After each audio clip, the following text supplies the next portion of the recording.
Entrevista en la Radiodinámica 92.9 FM. Programa Conectados al Camino. Moderador José Luis Coello. Invitado Pastor Luis Muñoz de la Iglesia Bautista Reformada de Barquisimeto. Sábado 1 de octubre 8 a.m. En conmemoración de la reforma de Martín Lutero del 31 de octubre de 1517.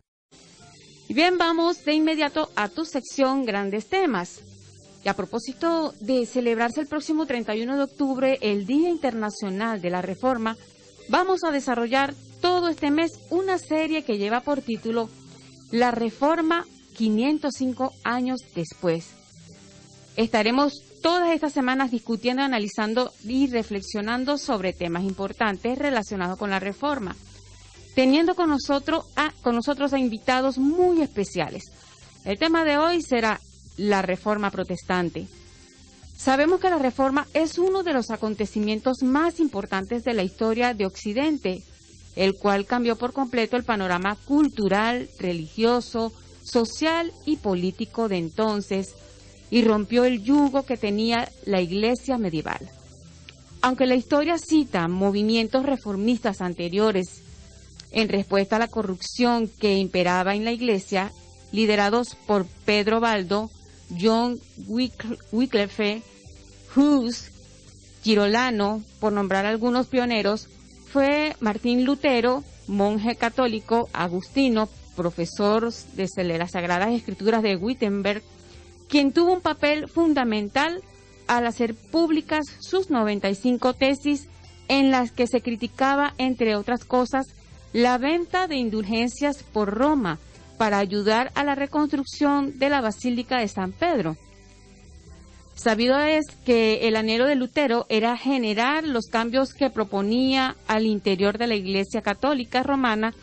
Sin embargo, su ruptura definitiva con el papado marca irreversiblemente el inicio de la Reforma como un movimiento autónomo, el cual dará origen a una nueva vertiente del cristianismo, completamente separada del catolicismo romano. Para dar inicio a esta serie sobre la Reforma, damos la bienvenida entonces a nuestro invitado en el programa de hoy, un joven estudioso de la Palabra de Dios, quien cursó estudios en el Seminario Reformado Latinoamericano con sede en Medellín, Colombia. Contador público de profesión, casado con 3 hijos y actualmente pastor de la Iglesia Bautista Reformada de Barquisimeto. Con nosotros, el pastor Luis Muñoz. Gracias por estar en Conectados al Camino con nosotros. Un saludo, pastor. Muchas gracias José Luis, Adriana, y bueno, agradecido en primer lugar a Dios y a ustedes también por la invitación y la oportunidad de hablar de este interesante tema. Gracias, pastor. Bien, para iniciar, quiero preguntarle, pastor, ¿qué es lo que se conoce como Reforma Protestante? Bueno, como Reforma Protestante, bien lo decía Adriana en su presentación, fue ese movimiento importante que surgió en el siglo XVI, donde si bien se acuñó esa frase en latín que se llama post tenebras lux, significa después de las tinieblas luz. Y fue aquel despertar en la fe, aquel despertar en cuanto a algunas cosas que la Iglesia Católica Romana durante 1000 años aproximadamente había estado estableciendo y que tenía a la gente básicamente una oscuridad con respecto al conocimiento de la palabra de Dios.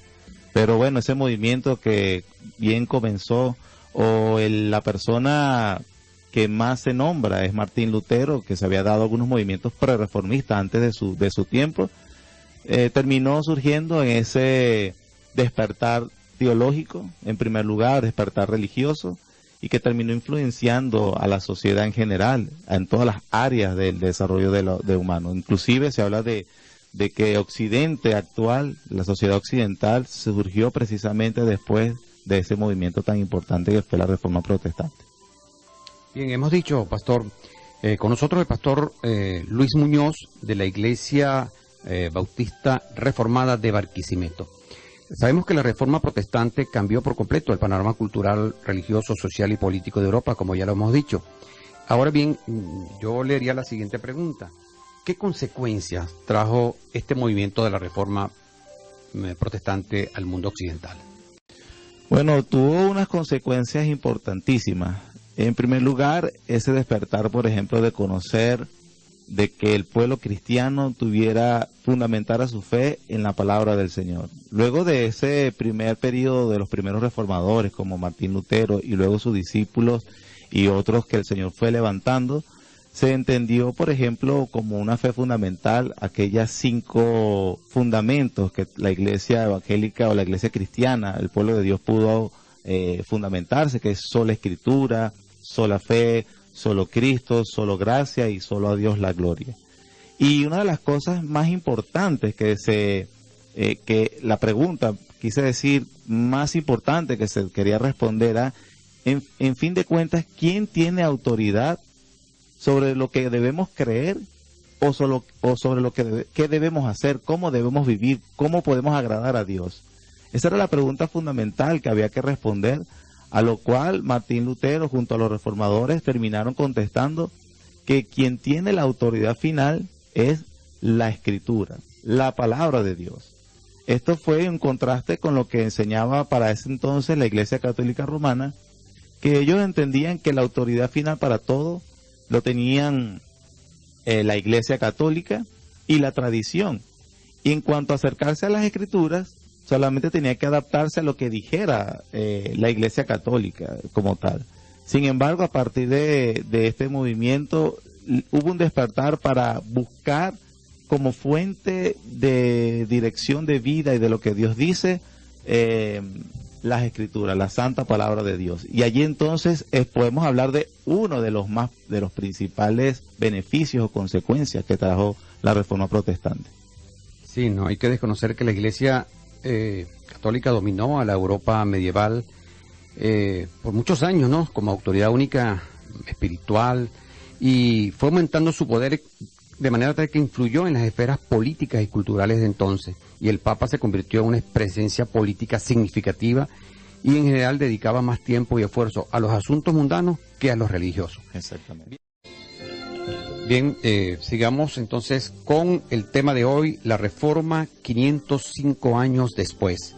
Y el tema particular es la Reforma Protestante. Nuestro invitado, el pastor Luis Muñoz, de la Iglesia Bautista Reformada de Barquisimeto. Bien, pastor, sabemos que Martín Lutero era una persona muy inteligente y él nunca tuvo intenciones cuando sus tesis fueron clavadas en la puerta de Wittenberg, más allá de que algunos dicen que no fueron clavadas en la puerta, sino que fueron entregadas al obispo de turno, pero eso no es lo que tiene relevancia. En todo caso, lo más importante es que eso significó un despertar para muchos. Muchos apoyaron a Lutero, que era lo que de alguna manera no había pasado con quienes lo precedieron en esa reforma que se dio. Sin embargo, Lutero se molestó mucho, sobre todo por lo que hacía la Iglesia con las indulgencias.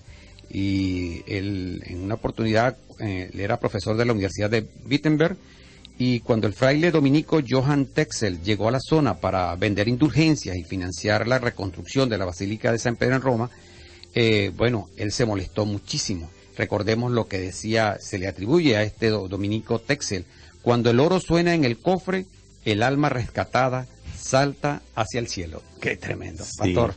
Sí, eso es muy importante, esa referencia a cómo fue que surgió todo, porque la verdad es que Martín Lutero, su intención original no fue hacer ninguna reforma, simplemente él quería poner en la mesa de discusión de los eruditos del tiempo. Eso también es importante hacerlo notar. Cuando Martín Lutero expone sus 95 tesis, ya sea en la puerta o sea que las entregó, él lo hizo en latín. Entonces era una discusión para los eruditos y no algo para el público en general. De hecho, a pesar de que no existían las redes sociales como hoy en día, sin embargo alguien tradujo las 95 tesis. Y las regó, pastor. Las regó completamente. Por toda Alemania, Inglaterra incluso. Sí. Dicen que apenas 30 días de que Martín Lutero había expuesto para discusión con eruditos sobre las cosas que se estaban haciendo. Fue un pensar que tuvo Martín Lutero, porque los que desconocen un poco acerca de su vida, él sufrió mucho, su conciencia muy cargada con el problema del pecado. Él decía que sentía tanto una conciencia cargada que sentía que Dios, obviamente esa frase de la justicia de Dios, él la aborrecía tal cual.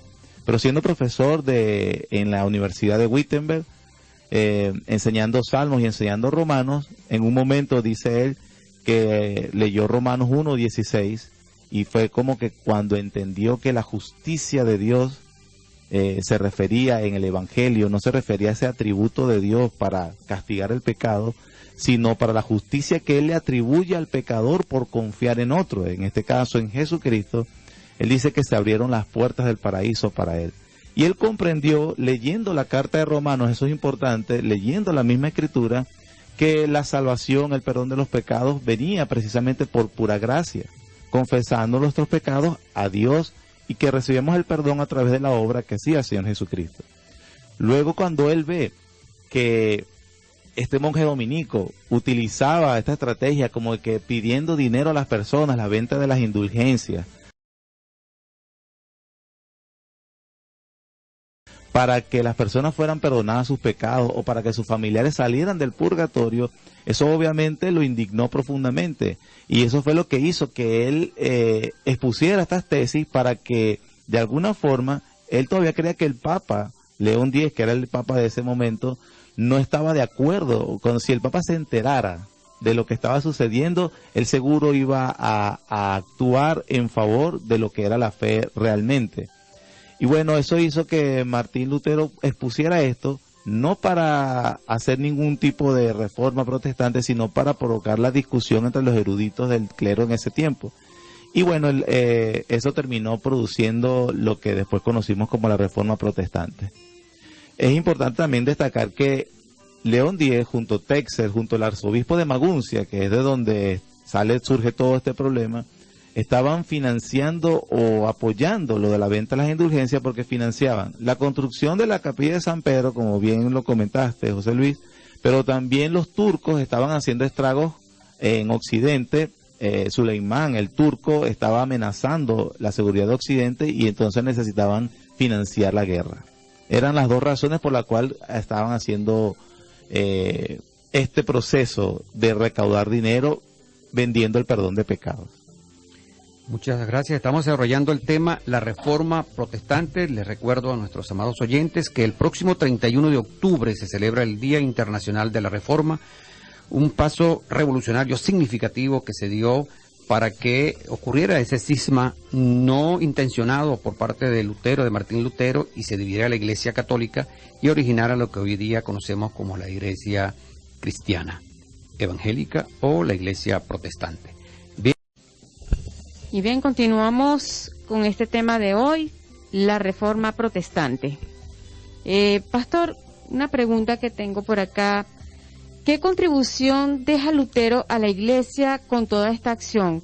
¿Cuál fue la luz para todos nosotros como creyentes cristianos? Y bueno, importante esa pregunta. Entre todas las cosas se puede destacar que hay algo fundamental que fue que pudo rescatar en todo esto Martín Lutero, y fue acerca de la doctrina de la justificación. Responder a la pregunta, ¿cómo es un hombre justificado delante de Dios? Y en este caso Martín Lutero respondió que era a través de la fe. Eso fue en contraste. Roma, la Iglesia Católica de Roma, enseñaba hasta este momento que las personas eran justificadas a través de los sacramentos que administraba solamente la Iglesia Católica Romana.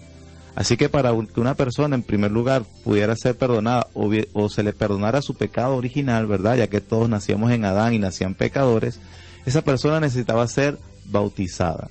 A través de ese bautizo, el sacramento del bautismo, dicen ellos, la justicia de Cristo se le influye al infante y desde ese momento él está capacitado para actuar y obedecer a Dios. Que a lo largo del tiempo este niño irá creciendo, pecará nuevamente, pero entonces comenzará a tener un balance entre sus obras buenas y sus obras malas. Y los otros sacramentos como la confirmación, etcétera, etcétera, para ir purificándose, por así decirlo, delante de Dios. Bueno, Martín Lutero rescató la enseñanza del apóstol Pablo, que está escrito en el libro de Romanos, que la justificación no viene a través de un sacramento, mucho menos administrado por alguna iglesia o algún representante del clero, sino que la justificación delante de Dios viene solamente a través de la fe. La fe es un medio instrumental, no tiene méritos. La fe, dijo un puritano, es una mano vacía que se extiende para recibir lo que Dios ofrece en el Evangelio, que es a Jesucristo. Así que para ser justificados delante de Dios, los hombres deben depositar su confianza y su fe en el Señor Jesucristo, creer que Él vivió su vida justa y santa delante de la ley de Dios, y su justicia es atribuida al que cree, y en su crucifixión y resurrección Él pagó la deuda que todos los hombres tenían con delante de Dios, y confiando en ese sacrificio, entonces ellos pueden recibir el perdón de pecados. Bueno, bien, definitivamente muchos se olvidan de que la gracia de Dios es que tengamos esa fe para hacer posible ese acercamiento al Señor y llenarnos de su espiritualidad, porque el propósito principal es justamente en todo lo que hacemos expresar al Señor. Bien, nuestro tema de hoy, por favor, síganlo, va a ser todo este mes. Vamos a estar hablando sobre la Reforma a propósito de que el 31 de octubre se celebra el Día Internacional de la Reforma. Pastor, una reflexión final para todos quienes nos escuchan.